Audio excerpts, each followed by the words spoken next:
내일 새벽이면 이제 정상회담 결과가 나오는데 오늘까지 한국갤럽의 여론조사에서 다시 80%로 올라왔단 말이에요. 정상회담 결과가 괜찮으면 더 올라갈 수도 있을 것 같아요. 그렇죠. 트럼프가 잘못하다간 송영무, 조대호 후보자를 구할 수도 있겠다라는 생각이 드는데 정상회담 결과가 반영되지 않았음에도 불구하고 현재 80%, 79에서 다시 올라갔단 말씀입니다. 이건 야당의 청문회에서의 그 장관 후보자 공격들이 효과적이 않았다는 걸 반증하는 걸 수도 있고요. 여기에 정상회담 결과가 국민들의 우려와 달리 한미 동맹을 확인하고 북핵 문제에 대해서 인식을 공유해서 평판이 좋을 경우에 아마 문재인 대통령의 국정 운영에 대한 상당히 탄력을 받을 텐데 그렇게 될 경우에는 송영무 국방장관 후보자하고 조대엽 노동장관 후보자에 대해서 ya당의 반대가 있음에도 불구하고 문재인 대통령이 자신감을 가지고 임명권을 행사할 가능성도 매우 높아 보여서 아마 정상회담에 대한 평가가 어떻게 있는가에 따라서 향후에 있을 인사청문회부터 시작해서 7월 임시국회의 주도권을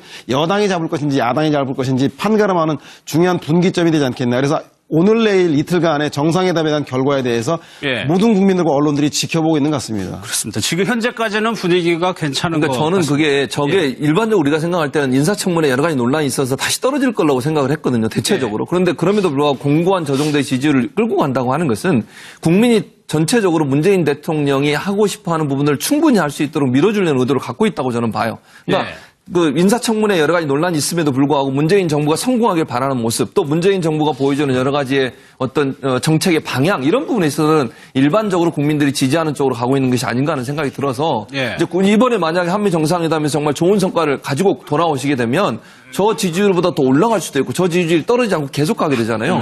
그렇게 되면 이제 자유한국당이 상당히 딜레마에 빠질 가능성이 있죠. 알겠습니다.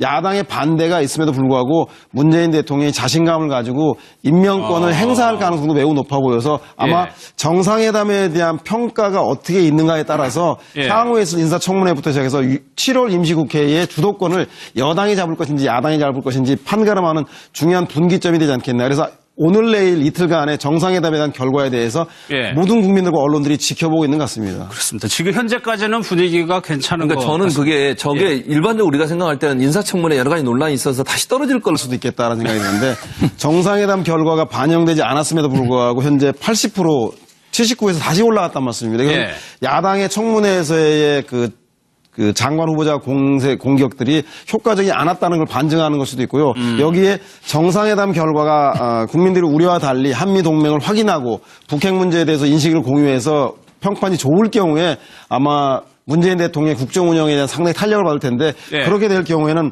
송영무 국방장관 후보자하고 조대엽 노동장관 후보자에 대해서 내일 새벽이면 이제 정상회담 결과가 나오는데 오늘까지 한국갤럽의 여론조사에서 다시 80%로 올라왔단 말이에요. 정상회담 결과가 괜찮으면 더 올라갈 수도 있을 것 같아요. 그렇죠. 트럼프가 잘못하다간 송영무, 조대호 후보자를 구할